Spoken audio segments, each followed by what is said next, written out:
Ich bin erlöst und bin sein Kind. Er heilte mich und nahm den Weg an meine Sünd.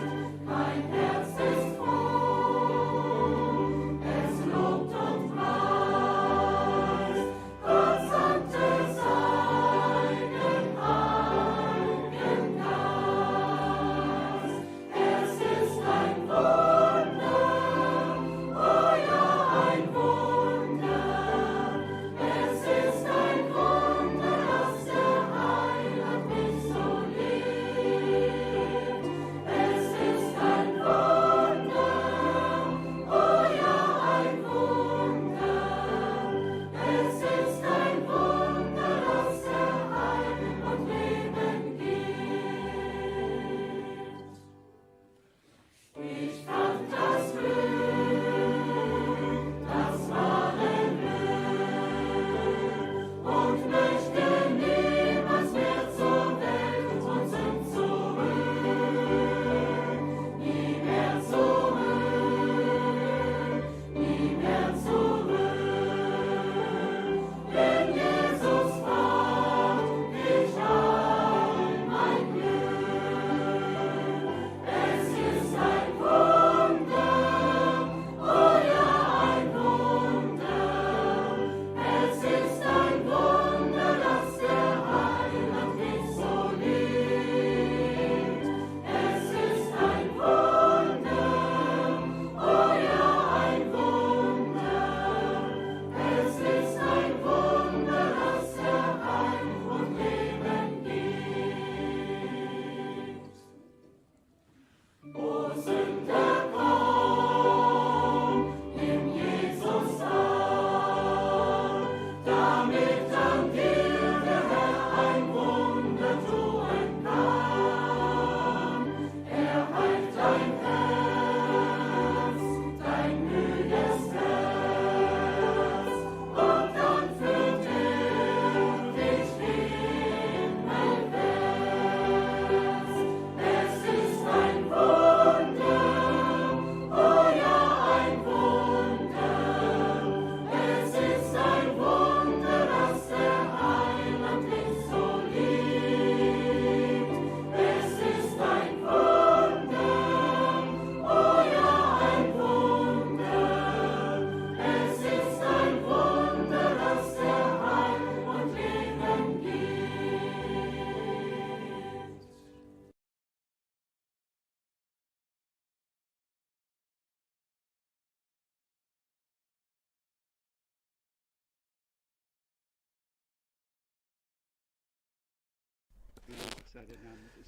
Loué soit le nom du Seigneur pour le grand privilège que nous avons d'être ici, en son nom, d'entendre sa parole, et pas seulement cela, mais de participer intérieurement, de prendre part à ce que Dieu fait et de croire de tout notre cœur, comme nous l'avons déjà entendu.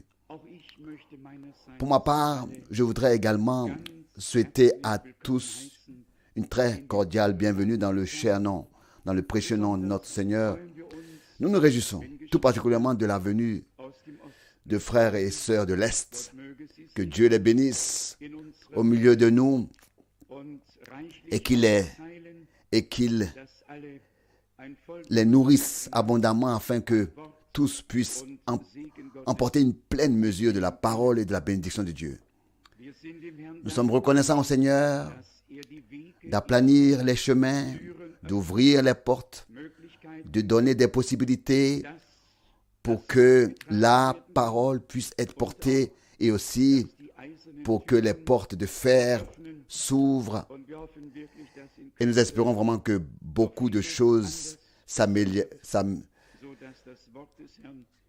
s'amélioreront encore sous peu, afin que la parole du Seigneur puisse circuler sans entrave jusqu'à ce que les extrémités de la terre soient atteintes et que le Seigneur ait appelé les siens et revienne les prendre dans sa gloire. Genauso möchten wir alle anderen herzlich De même, nous souhaitons la bienvenue à tous les autres, en particulier zum ersten ceux qui sont ici pour la première fois. Gott möge Que Dieu euch vous bénisse, que Dieu nous bénisse de manière vraiment sichtbar segnen, visible, er es getan, comme il l'a fait als sein lorsqu'il a fait grâce à son peuple und nicht et ne s'est pas mis en colère, als sein lorsque son peuple a été trouvé dans sa volonté, in seinen à marcher dans ses voies, und sich dessen gewiss et était certain dass que Gott Dieu marchait, habitait et agissait wirkte. parmi eux. Wenn wir das Alte Si nous considérons l'Ancien Testament, dann gab il y a effectivement eu différents temps, Zeiten des des, temps de bénédiction, des Gehorsams d'obéissance unter dem Volke parmi le peuple de Dieu. und es gab Et Zeiten il y a eu des temps der Trübsal, de tribulation, der Gefangenschaft, de captivité, der Demütigung, d'humiliation, des de Unglauens. désobéissance. Es gab verschiedene Il y a eu différentes périodes au cours de l'histoire du salut et de l'histoire. genauso Il peut en être de même in unserem persönlichen Leben dans notre vie personnelle und im Leben et dans la vie de l'Église du Dieu vivant. wir möchten Nous souhaitons in eine Zeit entrer dans une période où gelangen, in der Gott Dieu nous bénit, où Wohlgefallen il prend plaisir uns hat à nous voir, où il se réjouit de nous et où und wirklich il peut vraiment nous bénir. wir sind, Je pense glaube ich, que nous sommes auf dem besten Wege. en bonne voie pour y parvenir. Wir können ja nicht mehr als Gott glaubt. Und Nous ne pouvons pas faire mieux que de croire Dieu. auf dem Et il y a la parole, je crois que c'est dans 1 Jean au chapitre 5, Vers, au verset 10, où il est dit, wer Gott celui qui ne croit pas Dieu macht, fait de lui un menteur. wenn Gott Si Dieu dit quelque chose und die Menschen, et que les gens ne le croient pas, also das, was c'est-à-dire qu'ils ne croient pas ce qu'il a dit, dann machen sie alors ihn zum Lügner. ils le font un menteur. So C'est comme si vous me disiez quelque chose et que je ne abnehmen, le croirais pas, je ne le croirais pas, je l'accepterais pas. Qu'est-ce que cela signifierait? Sünde Le péché d'incrédulité ist, est en effet le plus grave. sie ist eine direkte Il est Beleidigung des une insulte directe au Dieu Tout-Puissant. Wer Gott, Celui qui ne peut pas croire Dieu der wird in seiner mourra Sünde, dans son in péché, der Sünde c'est-à-dire dans le péché de l'incrédulité. und dafür, Et pour cela, oder dafür ou contre cela, bewahre que Dieu nous préserve. Nous sommes reconnaissants dass Gott uns, à Dieu de nous avoir aidés, dass wir de nous avoir glauben permis de venir à lui par la foi und dass uns et de nous avoir sauvés, vergeben, pardonnés, angenommen acceptés und zu seinem et d'avoir fait de nous un peuple qui lui appartient par gemacht hat. grâce. So sind wir dem Herrn Ainsi, nous sommes vraiment reconnaissants für alles. au Seigneur pour tout. Das Wort La parole circule, wird verkündigt, elle est annoncée. werden Les derniers sont appelés à sortir, ganz gleich wer.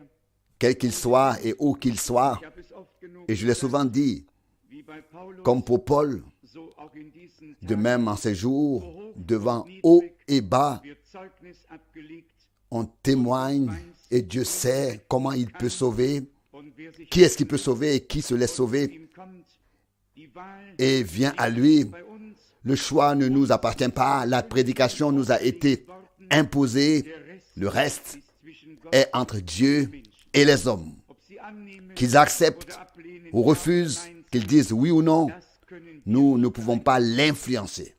Aber eins Mais nous pouvons dürfen wir tun, faire une chose, das große transmettre la grande offre de Dieu, weitergeben und Herr inviter chaleureusement und ausrufen, et crier, laissez-vous réconcilier mit Gott. avec Dieu.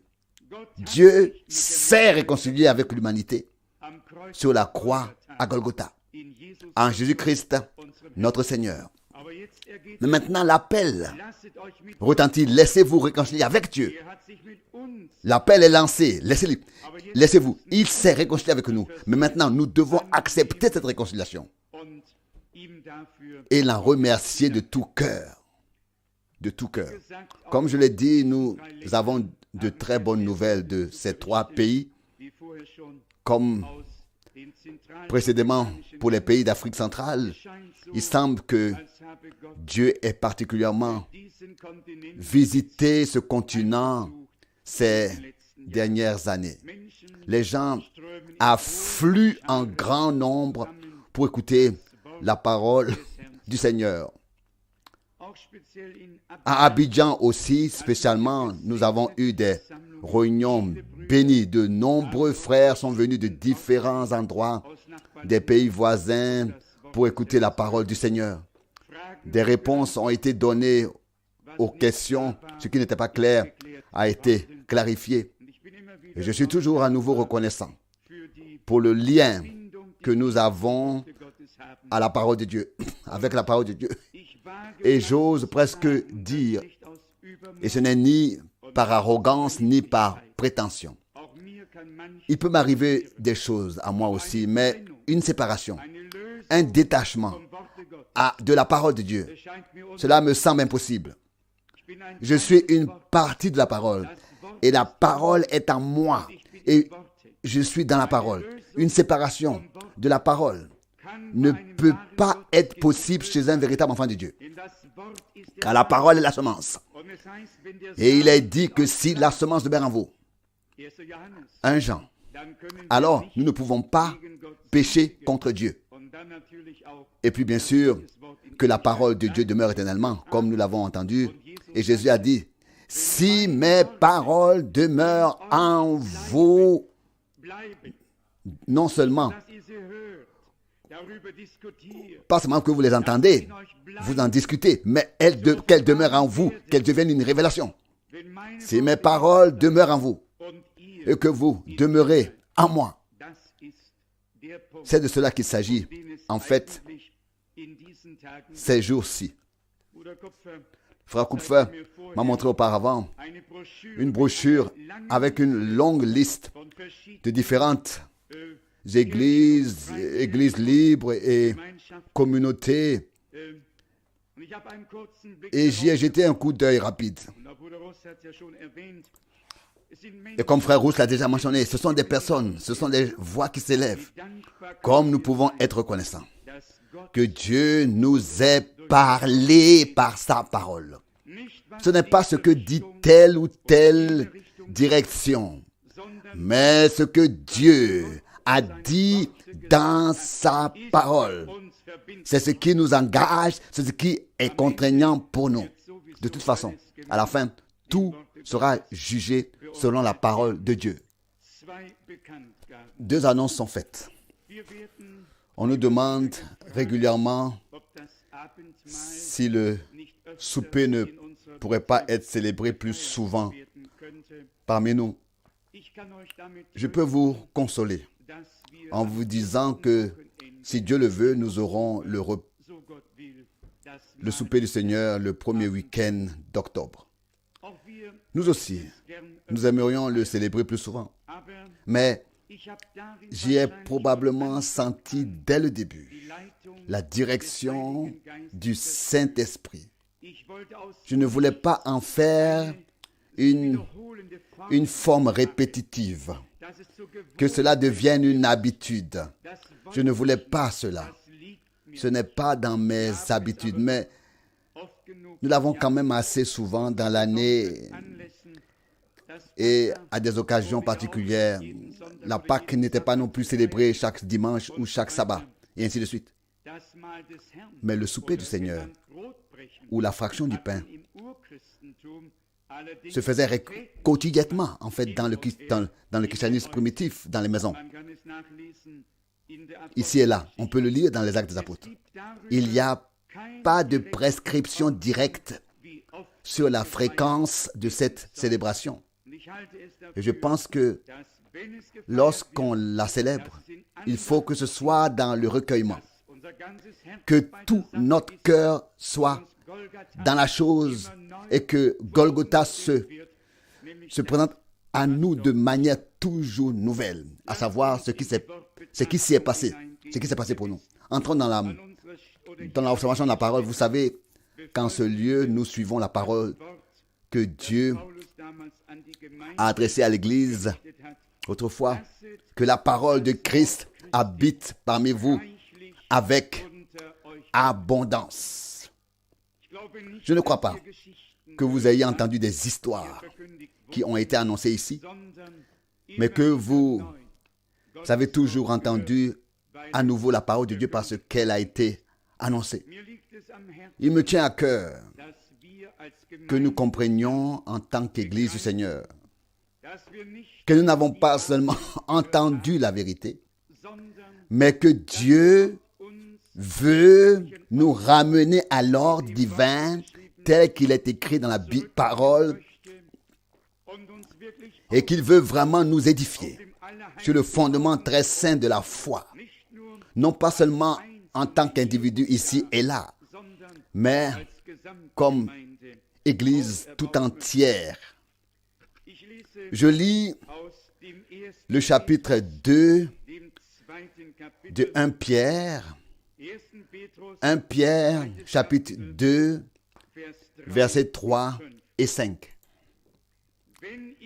1 Pierre 2, verset 3. Si vraiment vous avez goûté. Avez-vous ouvert 1 Pierre 2, verset 3. Si vous avez vraiment goûté que le Seigneur est bon. Puis-je demander si nous l'avons goûté? Le psalmiste a répondu, disait, goûtez et voyez comme l'Éternel est bon. Ici, la question nous est posée ou présentée comme un fait. Si vous avez vraiment goûté que le Seigneur est bon, si vous approchez de lui, de la pierre vivante qui, bien que rejetée par les hommes comme étant inutile, est considérée par Dieu comme un joyau choisi, c'est ainsi que vous serez aussi vous-même édifiés comme des pierres vivantes pour former une maison spirituelle, un sacerdoce saint, pour offrir des sacrifices opérés par l'Esprit, agréables à Dieu par Jésus-Christ. Un édifice est en cours. Celui qui a goûté et a vu combien le Seigneur est bon. La bonté de Dieu nous est apparue, écrit Paul à Tite. Dieu est bienveillant envers l'humanité par Jésus-Christ. Notre Seigneur, il s'est tourné vers nous avec bonté, avec douceur, avec grâce, et nous l'avons goûté. Nous en avons fait l'expérience et nous en sommes reconnaissants. Mais ce n'est que le début. Ensuite, nous devons nous approcher de lui dans la foi. Nous approcher de la pierre vivante que les bâtisseurs ont rejetée comme ils nous ont rejetés. Il n'y a pas de vrai croyant qui n'ait été rejeté. Comme Christ, tel que Christ, la pierre angulaire, a été rejeté. Il n'y avait de place nulle part pour lui. On a dit, nous ne savons pas d'où vient celui-ci. Les gens ne savent pas non plus d'où nous venons. Où est notre place? Si l'on posait la question dans cette ville, dans ce pays, on obtiendrait à coup sûr la réponse suivante, c'est quelque sorte une secte internationale. Et cela s'arrêterait là. De même que le Christ, la pierre vivante, n'entrait nulle part dans un autre édifice et qu'il n'y avait pas de place pour lui, de même pour tous ceux qui se sont approchés de lui, qui ont réellement expérimenté et goûté qu'il est bon et qui ont eu une rencontre avec lui. Eux non plus ne s'ajustent nulle part, n'entrent eux non plus nulle part, seulement dans l'édifice divin dont Jésus-Christ lui-même a dit, je bâtirai mon église et les portes de l'enfer ne prévaudront pas contre elle. Cela continue ici dans ce texte. Il relit la deuxième partie du verset 4. Bien que rejeté par les hommes comme étant inutile, inutile est considéré par Dieu comme un joyau choisi. Celui qui veut plaire aux hommes ne peut plaire à Dieu. C'est ainsi que Paul l'écrit dans Galates chapitre 1, je crois le verset 10, probablement le verset 10. Celui qui cherche la faveur des hommes. Si je veux encore plaire aux hommes, je ne suis pas un serviteur de Christ. Nous devons faire le choix. Et je crois que tous ceux qui ont vraiment goûté que le Seigneur est bon, qui ont vraiment fait l'expérience de Dieu dans sa grâce, ces hommes, ceux-là ont été détachés aussi des hommes et de leurs enseignements et ont été conduits au Seigneur pour être liés à lui et à sa parole pour le temps et pour l'éternité. On ne peut pas boiter des deux côtés. Dès l'instant où un homme fait réellement l'expérience de Dieu, c'est fait pour lui. Il est alors ajouté comme une pierre vivante, fondée sur la pierre angulaire qu'est Jésus-Christ notre Seigneur. Je lis ceci encore plus loin au verset 5. C'est ainsi que vous serez aussi vous-même édifiés comme des pierres vivantes pour former une maison spirituelle, un sacerdoce saint, pour offrir des sacrifices opérés par l'Esprit, agréables à Dieu par Jésus-Christ.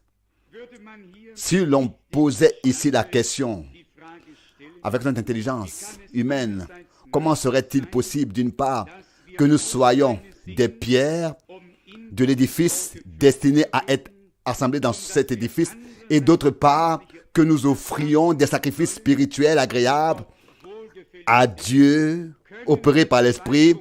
Pouvons-nous remplir deux fonctions au même moment, bien-aimés? Si nous lisons les Écritures, et en particulier celles qui concernent notre Seigneur, alors il était et est beaucoup de choses. Il était l'agneau qui a été immolé. Il devait être le souverain sacrificateur, le médiateur, l'intercesseur. Il devait être beaucoup de choses et il l'est encore aujourd'hui. Nous pouvons assumer de nombreuses tâches. L'important, c'est que nous ayons fait le début authentique avec Dieu. Oh, que nous ayons tous goûté comme Dieu est bon. Que nous ayons vraiment fait l'expérience de Dieu pour pouvoir ensuite assumer les différentes tâches et fonctions. Je voudrais poursuivre la lecture de la lettre de Judas, dans la lettre de Jude, pas Judas, Jude, dans le verset 17 de la lettre de Jude. Il n'y a pas seulement une parole glorieuse, mais aussi une parole d'exhortation profonde. Nous lisons la lettre de Jude au verset 17.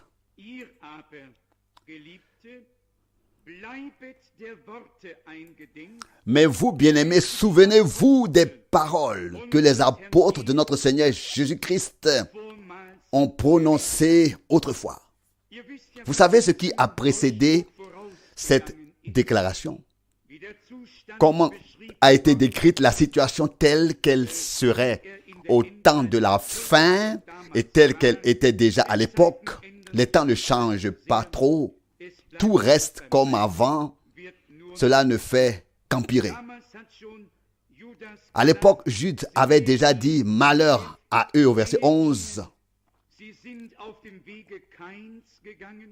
Malheur à eux, ils ont suivi la voie de Caïn, ils se sont laissés entraîner dans l'erreur de Balaam, par appât du gain et par leur rébellion.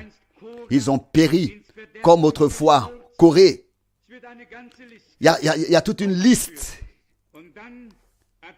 Toute une liste est adressée, puis l'homme de Dieu s'adresse aux vrais enfants de Dieu ensuite. Ceux qui ne se sont pas laissés égarer, mais qui demeurent dans la parole et en qui la parole demeure. L'exhortation et l'avertissement est la suivante ici. Verset 17. Mais vous, bien-aimés, souvenez-vous des paroles que les apôtres de notre Seigneur Jésus-Christ ont prononcées autrefois. Au verset 18, qu'ils vous disaient qu'il vous disait, annonçait qu'au dernier temps, il y aura des moqueurs, marchant selon leur propre convoitise impie. Ce sont les gens, au verset 19, qui causent des divisions, des gens charnels qui n'ont pas le Saint-Esprit. Je peux me permettre ici, sans faire violence aux Saintes Écritures, de faire remarquer que l'Esprit n'a pas tous ceux qui ont l'Esprit. Ils ont l'Esprit, mais l'Esprit ne les a pas à sa disposition. Avez-vous compris ce que cela veut dire? Ce qui devrait être ici exprimé? Tous ceux qui ont été engendrés par l'Esprit de Dieu, qui sont nés de nouveau, qui ont été remplis de lui, qui ont été scellés par lui, sont conduits par l'Esprit, seront conduits ensuite par l'Esprit de Dieu. Et tous ceux qui sont conduits par l'Esprit de Dieu, et eux seuls, et non les autres, sont fils de Dieu. Et l'Esprit de Dieu conduit dans toute la vérité. Et la parole de Dieu est la vérité. Et l'Esprit, le Saint-Esprit, est l'Esprit de la vérité. C'est ainsi qu'il est décrit dans l'évangile de Jean. Au verset 20 de Jude, il est écrit, « Mais vous, bien-aimés, vous édifiant sur le fondement très saint de votre foi, priez dans l'Esprit Saint. » Qu'est-ce que ce fondement très saint de la foi est? Jésus-Christ, notre Seigneur. C'est lui, car c'est ainsi que Paul l'a écrit aussi. Personne ne peut poser un autre fondement que celui qui a été posé. La parole est adressée aux bien-aimés du Seigneur ici, à ceux qui ont goûté combien il est bon, qui ont fait l'expérience de sa miséricorde et de son amour, qui sont devenus des enfants de Dieu. Et là aussi, Paul écrit, formez votre vie, conduisez votre vie comme des enfants de Dieu obéissants. On peut devenir enfant de Dieu et être malgré tout désobéissant. On peut être enfant de Dieu et obéissant. Oh, nous devons comprendre cela. Avez-vous compris? Qu'en tant qu'enfant de Dieu, conduisez votre vie selon la volonté de Dieu, dans la volonté de Dieu. Vous devez façonner votre vie selon la volonté de Dieu. Donc, conduire votre vie. Qui d'entre vous voudrait être obéissant? La désobéissance est comme le péché de sorcellerie et la volonté propre comme l'idolâtrie. Et combien de volontés propres accompagnées de désobéissance se trouvent dans l'ensemble du monde religieux et peut-être aussi ici et là chez nous. Que Dieu fasse grâce, qu'il fasse vraiment grâce, afin que l'on ne trouve plus ni l'un ni l'autre, ni la volonté propre, ni la désobéissance. Il y a ces 3, 4, 5 je veux de Lucifer avant sa chute. Je veux monter sur la montagne des dieux. Je veux. Et tout à coup, quand il a dit alors la dernière fois, je veux m'égaler au très haut, il est tombé. Il y a le je veux qui ne vient pas de Dieu, et puis il y a le je veux de Dieu. Nous pouvons le lire dans l'Épître aux Hébreux. Dans le rouleau du livre, il est écrit de moi, c'est pour faire ta volonté que je suis venu, ô Dieu. Et c'est pour faire ta volonté que je... Et faire ta volonté, c'est mon désir, c'est mon délice. Je veux. La volonté divine, c'est exprimé ici. Le je veux divin, c'est prononcé ici. Et Jésus a dit, pas ce que je veux, pas comme je veux, pas que ma volonté, mais que ta volonté soit faite. Ça, il a dit comme fils de l'homme. C'est très important pour nous. Que ma volonté ne soit pas faite, mais la tienne. Puis revenons à l'Épître aux Hébreux. C'est dans cette volonté-là, justement, que nous avons été une fois pour toutes sanctifiés.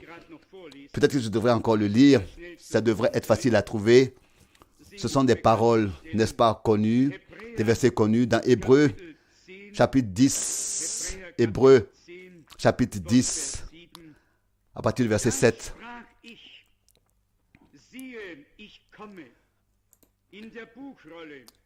Hébreux 10, verset 7. Alors il dit,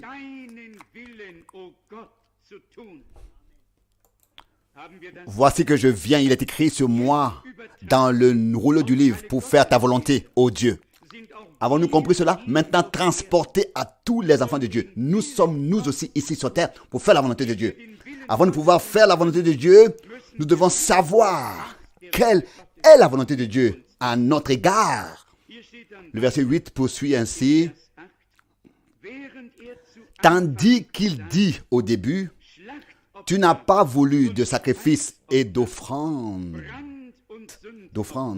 d'holocauste et de sacrifice pour le péché. Et tu n'y as pas pris plaisir, bien que ces sacrifices soient offerts conformément à la loi. Il dit ensuite, au verset 9, voici je viens pour faire ta volonté. Il abolit ainsi la première chose pour établir la seconde comme étant valable. Ce n'est pas un sacrifice ou une offrande, ce n'est pas ce que nous pouvons offrir, mais par le sacrifice unique de l'agneau de Dieu, c'est ainsi que la volonté de Dieu, sous forme humaine, a été accomplie ici sur terre. Et nous devons tous nous soumettre à cette volonté de Dieu. Et ensuite, il y a le verset glorieux. Oui, chaque verset est glorieux. Mais le verset 10. Verset 10. Et en vertu de cette volonté, nous sommes sanctifiés une fois pour toutes par l'offrande du corps de Jésus-Christ. Il est écrit, sans la sanctification, personne ne verra le Seigneur. Mais je vous en prie, et je ne le dis pas seulement à vous, mais aussi à moi. Cela est en rapport avec la volonté de Dieu. Quand nous parlons de sanctification, il ne s'agit pas d'une sanctification que toi et moi pouvons rendre un peu opérationnelle sur moi, sur toi, mais il s'agit de la sanctification divine dans la vérité. Sanctifie-les dans la vérité. Ta parole est la vérité. Que nous soyons pénétrés par la volonté de Dieu manifestée dans la vérité divine de la parole de Dieu et que cela se fasse sans si ni mais. Et que la parole de Dieu s'accomplisse en nous. Revenons à la parole du verset 20 de Jude, un peu plus loin. Mais vous, bien-aimés, verset 20, Jude, vous édifiant sur le fondement très saint de votre foi, priez dans l'Esprit Saint. Oh, si Dieu pouvait nous donner de prier dans l'Esprit Saint. Paul écrit aux Corinthiens, au chapitre 12, « Celui qui prie en esprit parle à Dieu en secret des mystères. Et l'Esprit dit des choses que nous ne pouvons pas savoir. » Dieu veut faire de son Église une Église remplie de l'Esprit, autorisée par l'Esprit, dirigée par l'Esprit, scellée par l'Esprit. Et c'est là son Église. Il n'a pas d'autre Église que cette Église dans cette condition. Car c'est ce qui est écrit dans Éphésiens 1, verset 13 et Éphésiens 4, verset 30. Que nous avons été scellés après avoir reçu la parole de la vérité. Et la parole de la vérité est la parole de Dieu. Non pas les interprétations, mais vraiment la parole dans sa forme originale telle qu'elle est sortie de la bouche de Dieu, venant de Dieu. Ensuite, il est dit ici au verset 21 de Jude, « Et ainsi gardez-vous dans l'amour de Dieu. » De nouveau, encore un point de plus. Revenons à la lettre aux Romains. Paul écrit, « Parce que l'amour de Dieu est répandu dans nos cœurs par le Saint-Esprit. Sans l'effusion du Saint-Esprit, il n'y a ni fruit, ni don spirituelle, donc de l'esprit. Et l'amour est un fruit de l'esprit. Un fruit doit pousser. Mais le terrain, le sol doit être préparé pour que la croissance puisse se produire. Et ainsi gardez-vous dans l'amour de Dieu, plein d'une attente confiante de la miséricorde de notre Seigneur Jésus-Christ pour la vie éternelle. Jude 21. Celui qui a fait l'expérience de la miséricorde pratiquera la miséricorde. Et il est écrit dans le sermon sur la montagne. Bénis les miséricordieux, bénis les pacifiques, bénis ceux qui procurent la paix, bienheureux, bénis, bénis, bénis, bénis. Tant mieux pour nous si nous pouvons être ajoutés à cette liste. Il est bon de lire de temps en temps le sermon sur la montagne afin de pouvoir comparer et d'avoir la comparaison si nous sommes déjà en accord et conformes ou si certains points doivent encore être modifiés. Même, voici maintenant un verset particulier et ce serait le verset 22 et le verset aussi 23 de Jude. Et avec ceux qui sont dans le doute, ayez de la compassion. Arrachez-les du feu et sauvez-les ainsi. Avec les autres, au contraire, ayez de la compassion, dans la crainte, en détestant même le vêtement souillé par la chair. La compassion divine ne poussera pas un frère ou une sœur dans le feu, mais l'en arrachera. L'arrachera à ceux qui sont dans le doute. Ceux-là, nous ne devons pas les condamner. Ceux-là, nous ne devons pas les pousser pour qu'ils tombent.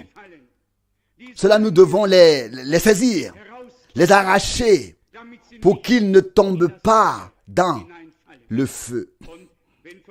Et lorsqu'il est question du feu, nous devons lire la parole de 1 Corinthiens chapitre 3, car cela se réfère déjà au jour du jugement. Pas seulement à la perte, à périr, mais il y a tout simplement des gens qui ne peuvent pas, parce qu'ils sont liés et ne peuvent pas s'aider eux-mêmes, qu'ils soient alors secourus. Voici d'ailleurs le texte de la construction ou de l'édifice ou du fondement qui a été posé. 1 Corinthiens 3, verset 10.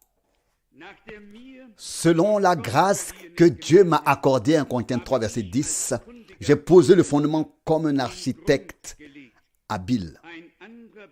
Un autre bâtit dessus. Mais que chacun regarde comment il y bâtit ensuite. Car personne ne peut poser un autre fondement que celui qui a été posé, c'est-à-dire Jésus-Christ. Ensuite, il est beaucoup question de la manière de construire. Il y a différentes manières et façons de construire, de bâtir. Et ensuite, ce texte se termine comme suit au verset 15. Comme suit au verset 15. Nous devrions déjà lire la dernière partie du verset 13. À cela, la dernière partie du verset. Oui, bon, lisons le verset 13 entièrement. Le travail de chacun sera manifesté, car le jour du jugement le montrera, car il se révèle par le feu, et le travail de chacun sera éprouvé par le feu même.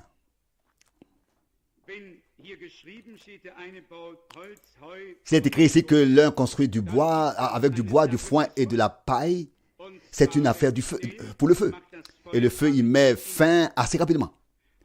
Mais si l'or, l'argent, les pierres précieuses, et je pense ici en particulier à la parole d'Apocalypse 3, dans la dernière épître, où il est écrit, « Je te conseille d'acheter de moi de l'or, affiné au feu, éprouvé dans le feu. Et notre foi doit être trouvée plus précieuse que l'or, affiné au feu. Affiné au feu. » Vous voyez que Dieu veut donc nous donner une foi authentique, une vraie foi. Et je me souviens de cette parole, c'est dans un psaume où il est écrit que la parole de Dieu est 7 fois purifiée. Amen. 7 fois éprouvée. Nous qui croyons la parole de Dieu, nous devons entrer et passer par cette purification divine. Épreuve divine, qu'écrit Daniel. Beaucoup de personnes seront mises à part, purifiées et nettoyées. Il y a suffisamment de passages bibliques pour le prouver et le démontrer. Ce qui me semble important ici, c'est effectivement ce verset qui dit que nous sommes avec ceux qui ne peuvent pas encore, qui ne voient pas encore, ce que nous voyons pas encore. Vous voyez ce que je veux dire? Ça, c'est le verset de Jude 21. Que nous soyons patients avec eux, que nous ne leur imputions pas leurs doutes. Combien de patience Dieu a-t-il déjà a eu déjà avec toi et avec moi? Et combien de patience Dieu aura-t-il encore avec nous? Ayons aussi de la patience les uns envers les autres. Qu'une compassion vraiment intime, vraie, puisse nous animer. Quand quelqu'un ne croit pas comme nous, et comme on l'a souvent dit, un véritable amour ne consiste pas en paroles, mais en actes. Ayez pitié d'eux et arrachez-les ainsi au feu, comme c'est écrit dans Jude. Ne les y poussez pas. Arrachez-les du feu. Ne les condamnez pas. Aidez-les plutôt. Dieu veut faire de nous des personnes qu'il peut utiliser, qui trouvent la bonne parole au bon moment et au bon endroit pour la prononcer afin que d'autres soient aidés. Pour en revenir à cette pensée de ce fondement, de ce saint fondement et de l'édifice de Dieu, je voudrais, tel qu'on a lu dans Jude, je voudrais lire la parole bien connue de 1 Timothée, chapitre 3, 1 Timothée chapitre 3, le verset 15. Paul écrit ici à son fidèle collaborateur. 1 Timothée 3, verset 15. Mais si ma venue se fait entendre, sache.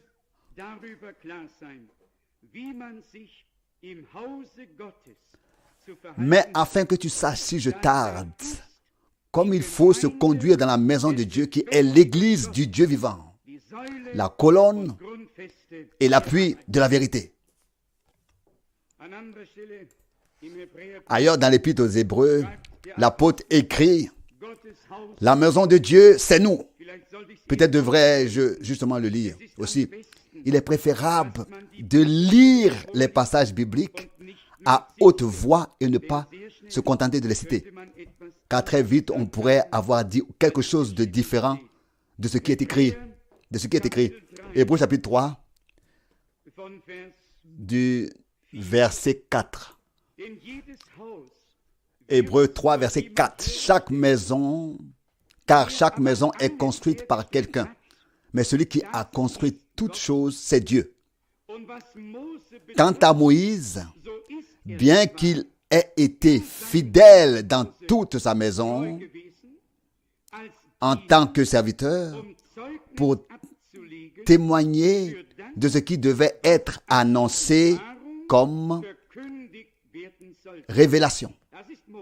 Ça, c'est Moïse, l'Ancien Testament. Maintenant, nous lisons concernant le Nouveau Testament.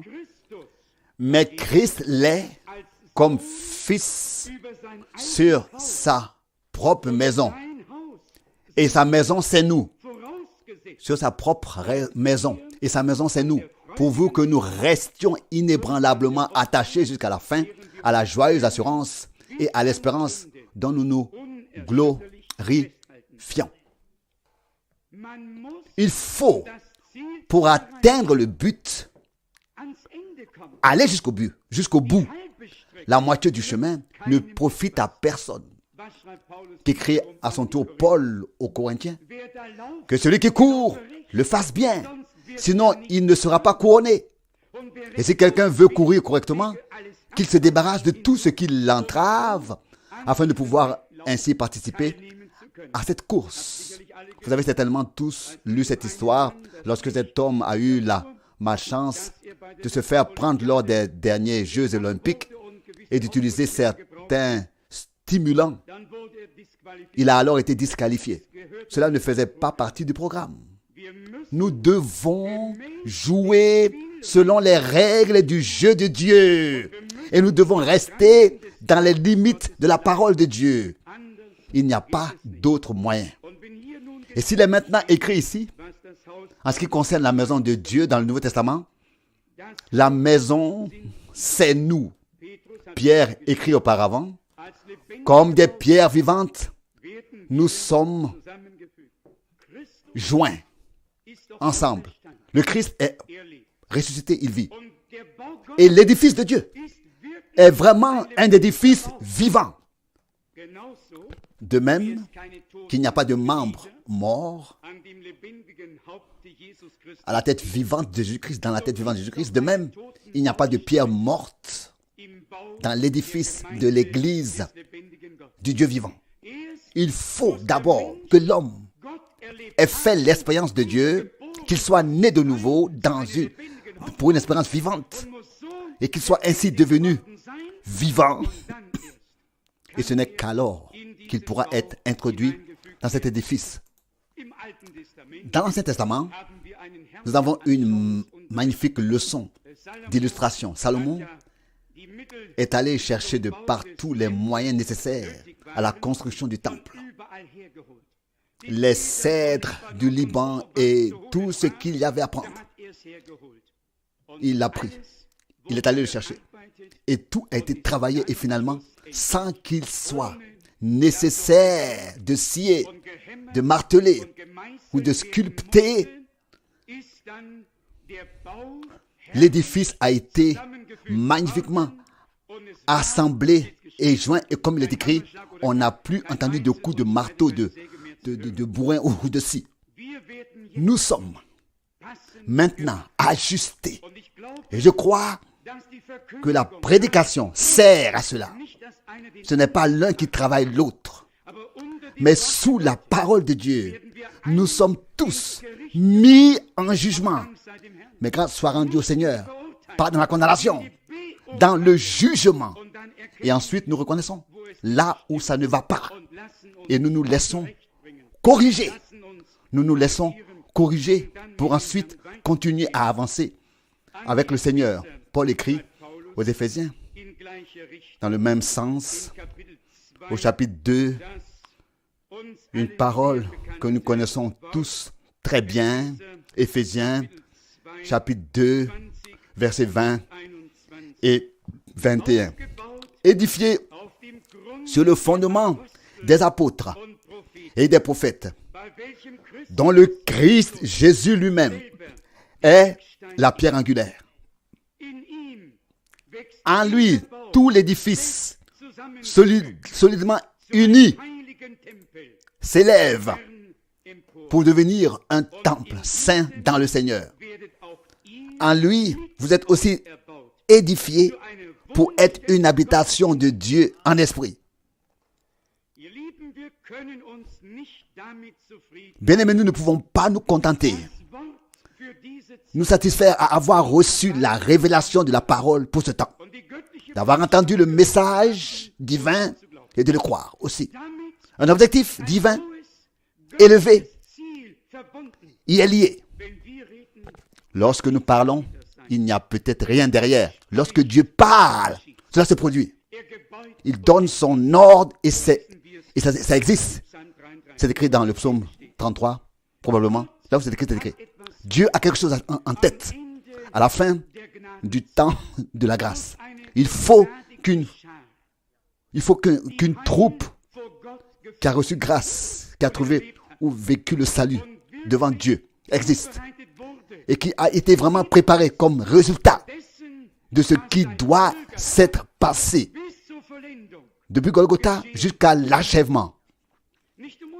Non pas à cause de notre volonté, mais cela a été le projet éternel de Dieu d'avoir une épouse, une fiancée, sans tache et sans ride. et elle sera là à la fin. Jean l'a déjà vu en vision sur l'île de Patmos. Il a vu l'achèvement, une foule vêtue de blanc, pas de taches, pas de rides, rien de plus, rien de plus, tout comme Dieu l'avait prévu. C'est ainsi qu'il a vu l'Église dans sa perfection. Et je crois que nous avons compris qu'il ne s'agit pas seulement de doctrines particulières. Elles en font partie. La fondation, le fondement doit être bon, l'édifice doit être correct, l'enseignement doit être correct. Mais la vie aussi doit être juste. Tout doit être juste, correct. Mais en fin de compte, nous n'avons pas reçu les choses pour en discuter, mais pour participer pour participer à l'édifice de Dieu, pour faire partie de ce que Dieu fait maintenant. Comme nous l'avons souvent dit, pour prendre part à l'action finale de Dieu qui se déroule ici sur terre. Et c'est pour cette raison que Dieu nous a envoyé sa parole et nous a rendus et nous a guéris par sa parole. Il a envoyé sa parole et les a guéris, spirituellement ou corporellement. Cela n'a pas d'importance. Que disait un jour frère Branham? Le cœur vraiment déchiré. Le corps le plus malade que je connaisse sur terre est le corps de Jésus-Christ. Ainsi déchiré, brisé, ainsi blessé est le corps du Christ. Et c'est de cela qu'il s'agit principalement. Cette enveloppe terrestre, nous la quitterons tous un jour. Et frère Rousse a lu de manière très saisissante dans Isaïe 40. Crie, prêche. Qu'est-ce que je crie? Qu'est-ce que je dirais? Dis que toute chair est comme l'herbe et toute sa gloire comme la fleur de l'herbe. L'herbe se fane et la fleur se dessèche. Et voici qu'il n'en reste rien. J'ai trouvé une photo à un moment donné. Je ne suis pas quelqu'un qui est souvent allé chez le photographe. Seules les belles personnes y vont. Mais quand on doit passer un permis de conduire et tout ça, on y va aussi de temps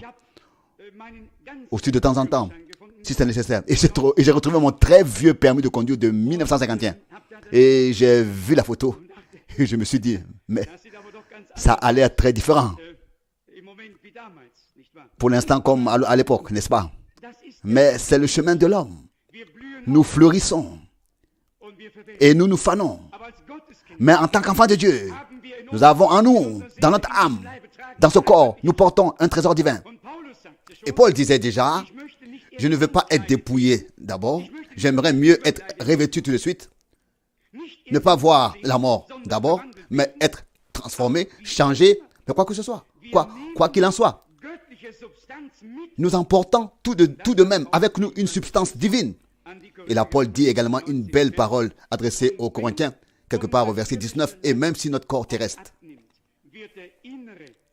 extérieur se détruit, notre homme intérieur se renouvelle et se fortifie de jour en jour. Quelle que soit la faiblesse que nous puissions avoir dans notre corps terrestre, dans notre âme, nous chantons, Seigneur, je retrouverai ma jeunesse. Je ne verrai plus de traces de détresse, de mort, de vieillesse, de maladie, et ainsi de suite. Alors même nous, qui sommes déjà âgés et qui vieillissons, nous avons une merveilleuse consolation. Nous ne nous plaignons pas. Parfois, c'est à se lamenter, je l'avoue, honnêtement, peut-être pas encore pour moi, mais pour d'autres. Mais nous pensons simplement que Dieu fera tout bien, que nous n'avons qu'à traverser cette terre, et puis viendra le glorieux jour de la résurrection. Et à ce sujet, Paul écrit, on se met dans la faiblesse, ressuscité dans la force. Se met encore corruptible, ressuscité encore incorruptible. Si seulement nous pouvions garder à l'esprit et nous souvenir des passages correspondants de l'Écriture dans chaque situation. Cela nous donnerait du réconfort et nous aiderait. non seulement à nous réveiller, mais à nous fortifier. Car c'est ainsi qu'il est écrit de la consolation que nous donnent les Saintes Écritures. Et les Écritures saintes, Paul a d'ailleurs conclu, écrit dans 1 Thessaloniciens 4, par ces paroles. Consolez-vous donc les uns les autres par ces paroles. 1 Corinthiens 4, verset 18. 1 Thessaloniciens 4, verset 18. Et avant cela, qu'a-t-il exposé? Que le Seigneur viendra avec la trompette de Dieu, avec la voix de l'archange, et ainsi de suite. Et les morts en Christ ressusciteront, premièrement. Et ensuite, nous qui sommes vivants et qui sommes restés, nous serons changés.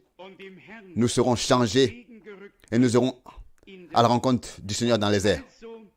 Et ainsi, nous serons toujours auprès du Seigneur, pour toujours. Il est ainsi écrit, consolez-vous donc les uns les autres par ces paroles. Une consolation pour nous tous. Il est semé dans la faiblesse, mais ressuscité dans la force. Un corps terrestre est semé un jour ou l'autre. Un corps qui ne peut plus vieillir sera ressuscité, ressuscitera. Un corps de résurrection tel que notre Seigneur l'a lui-même reçu avec la résurrection et tel que nous l'aurons aussi tous. Consolez-vous donc les uns les autres par ces paroles. Résumons de quoi il s'agit pour Dieu.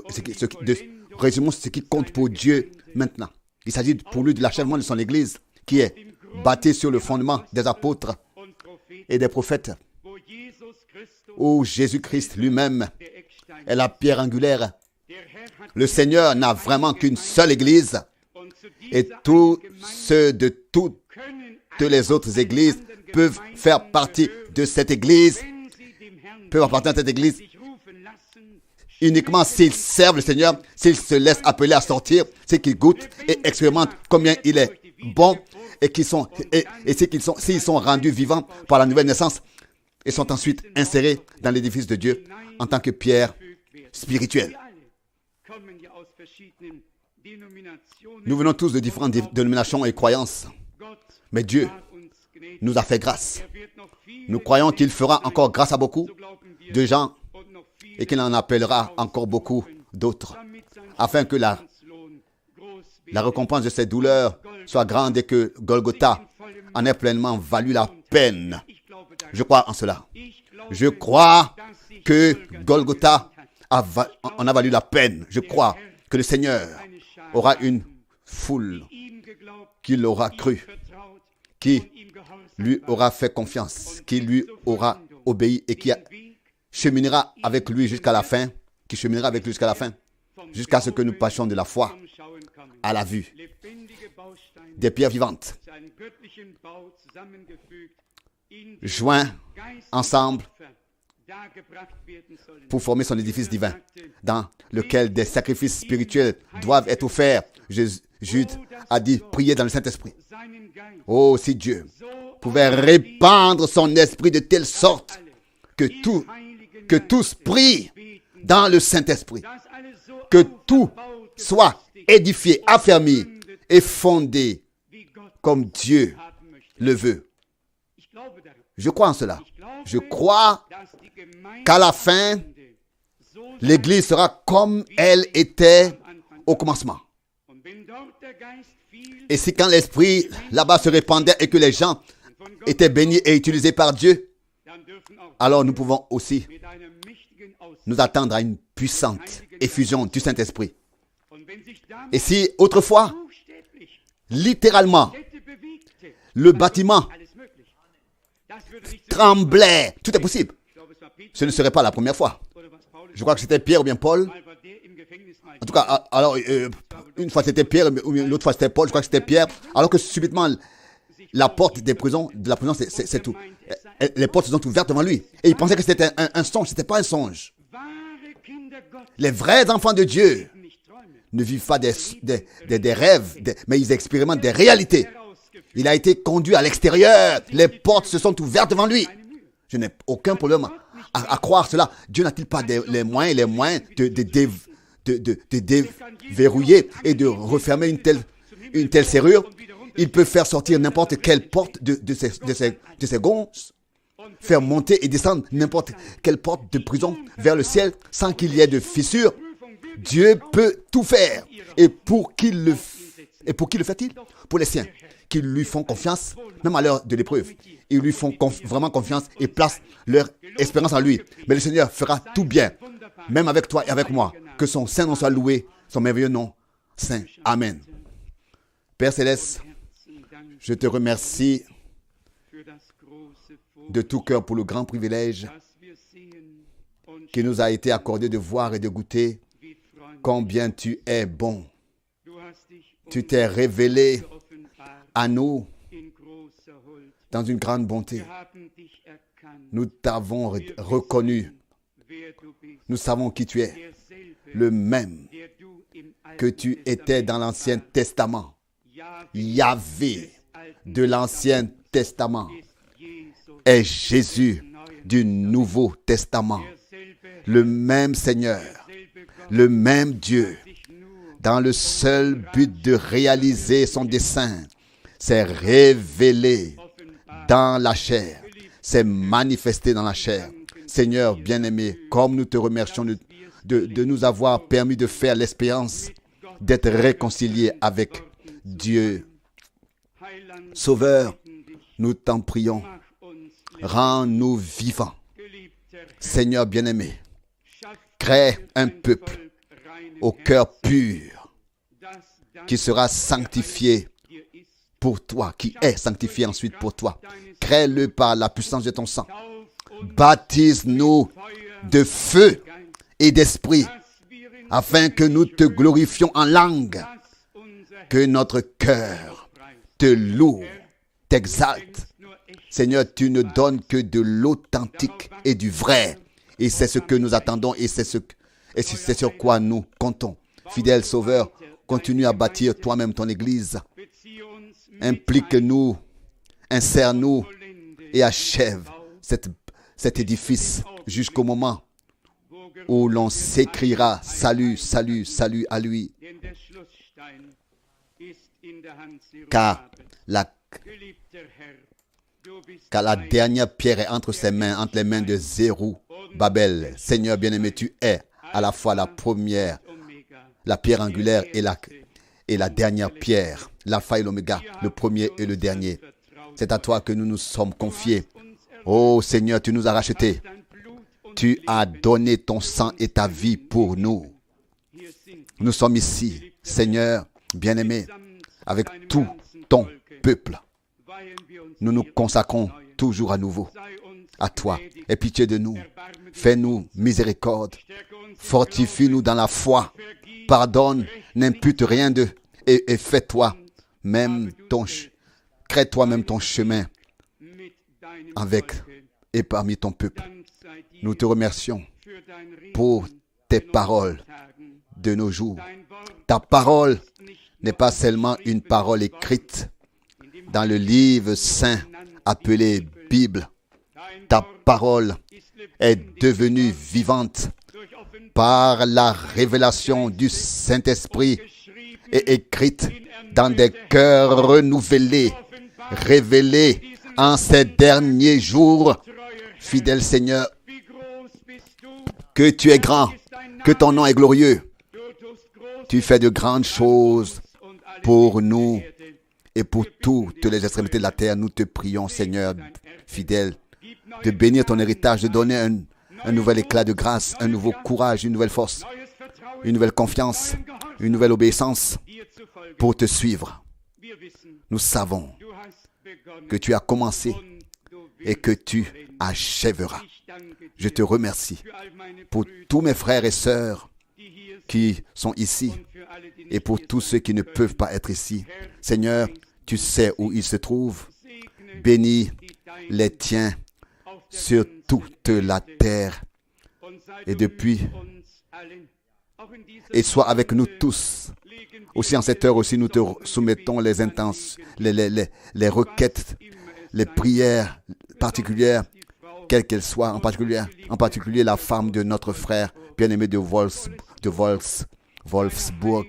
Oh, si tu voulais étendre ta main guérisseuse et la toucher. La force, la puissance sort encore aujourd'hui de toi. Tu es le même. Loué et exalté soit ton saint nom, même au milieu de nous. Si tu voulais maintenant toucher, guérir, délivrer, bénir, je te remercie d'être présent. Loué soit ton saint nom. Nous ne sommes plus un tas de gravats détruits, éparpillés. Nous sommes une maison de Dieu, nouvellement bâtie. Sauveur bien-aimé, tu nous as montré le fondement. Et nous nous sommes laissés bâtir là-dessus. Bâti là-dessus. Loué soit ton saint nom sur le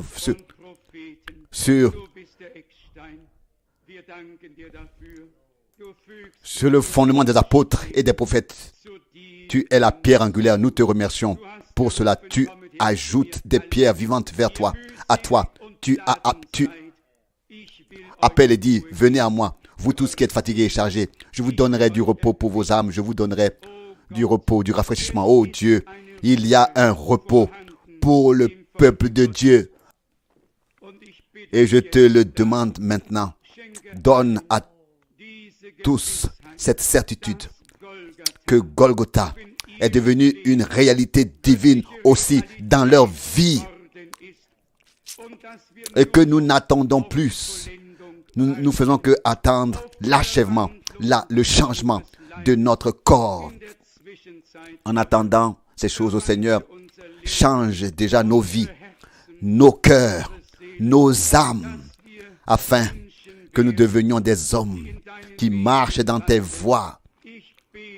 Je t'adore, je te remercie.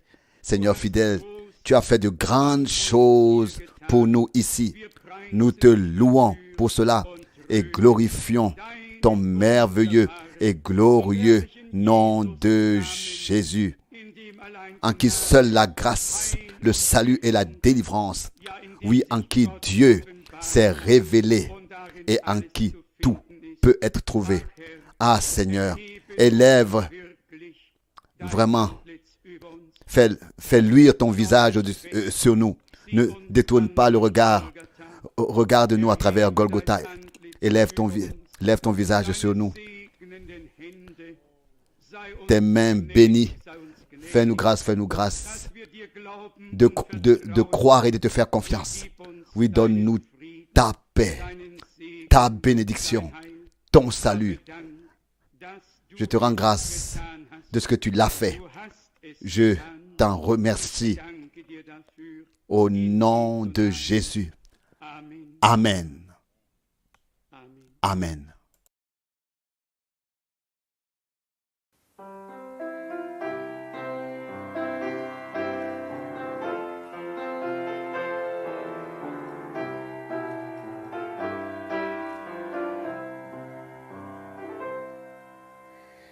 Bist du bereit zu der Stunde, wenn Gott die Seinen heimholt? Hast du vernommen die Kunde, wie die Seinen belohnt? Wenn erscheint in den Wolken, in Majestät und in Pracht.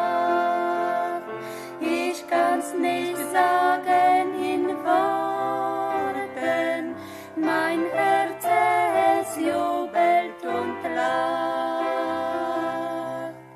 Herrlich auf goldenen Straßen, herrlich im Vaterland. Wundervoll sind seine Werke, herrlich im weißen Gewand.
Werke, herrlich im weißen Gewand.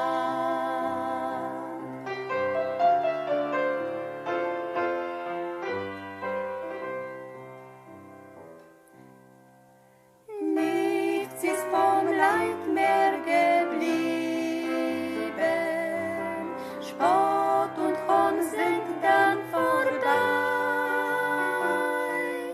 Jesus will allzeit dich lieben, dies meine Losung soll sein. Möchtest du mit in die Heimat, willst Jesus du einmal sehen? Er nur bringt dich in die schöne Stadt, du brauchst nur zu